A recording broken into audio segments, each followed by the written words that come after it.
Friends నమస్తే అండి. ఎలా ఉన్నారు? బాగున్నారండి? నేనైతే బాగున్నాను, మీరు బాగున్నారండి. ఈ రోజు నేను ఆలుగడ్డలు ఫ్రై చేసుకుందాం అనుకున్నానండి. చక్కగా ఒక అరకేజీ ఆలుగడ్డలు తెప్పించి చక్కగా నీట్గా కడిగేసి చిన్న చిన్న ముక్కలుగా కోసానండి.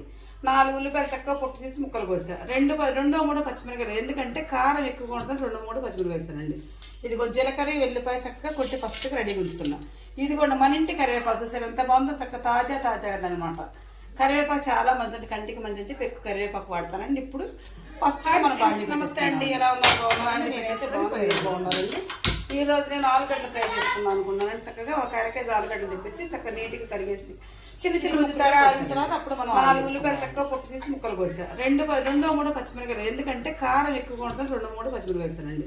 ఇది కూడా జీలకర్ర వెల్లిపాయ చక్కగా కొట్టి ఫస్ట్గా రెడీగా ఉంచుకున్నాం. ఇది కూడా మన ఇంటి కరివేపాకు చూసారు ఎంత బాగుందో, చక్కగా తాజాగా అనమాట. కరివేపాకు చాలా ఫ్రై కాబట్టి కొంచెం ఆయిల్ ఎక్కువ పడతానండి. ఆయిల్ తక్కువ ఫస్ట్గా మనం బాండి పెట్టేసుకున్నాం. ఇంకోటి ఏంటంటే ఉడకబెట్టి వండుకుంటే ఇంకా బాగుంటుంది, దేవుడి దగ్గర అయిపోతుందని చెప్పి ఆలోచనతో చక్క చిన్న చిన్న ముక్కలుగా కోసేసి ఇది కొంచెం తేడా అయిన తర్వాత అప్పుడు మనం ఆయిల్ వేసుకుందామండి. ఇది కూడా చక్కగా నూనె కాగింది. ఫస్ట్ ఎల్లిపాయ జీలకర్ర వేస్తున్నానండి.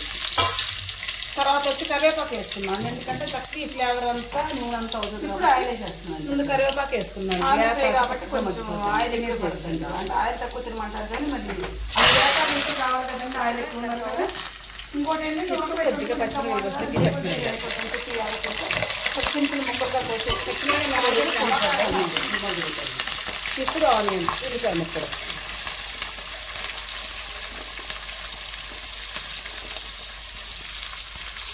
చక్కగా ఇవి దోరగా వేసుకుంటే చాలా బాగుంటుంది కూర.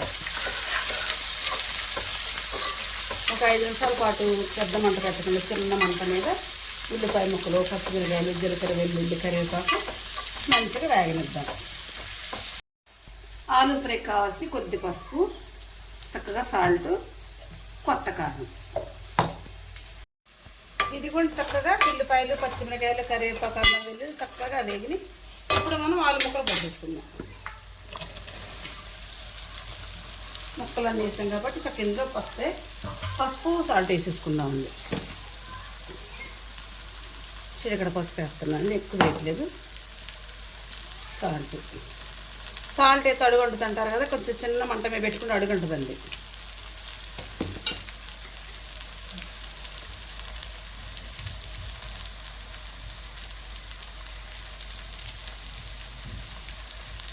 చక్కగా ఇప్పుడు దీన్ని మనం ఇలా అనుకున్నాం అనుకోండి, మొత్తం కలుస్తుంది.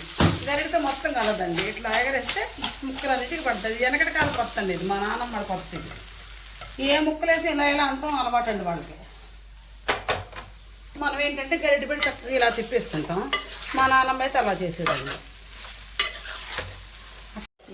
చక్కగా సాల్ట్ను ఉప్పు వేసి సాల్ట్ పసుపు వేస్తాను కదండి, మంచిగా మగ్గిపోయింది. కొద్దిగా కారం వేస్తాను లైట్గా, పచ్చిమిరకాయలు ఘాటు ఉంటాయి కాబట్టి కొంచెం కారం వేస్తానండి. తర్వాత కొంచెం ధనియాల పొడి వేసుకుందామండి.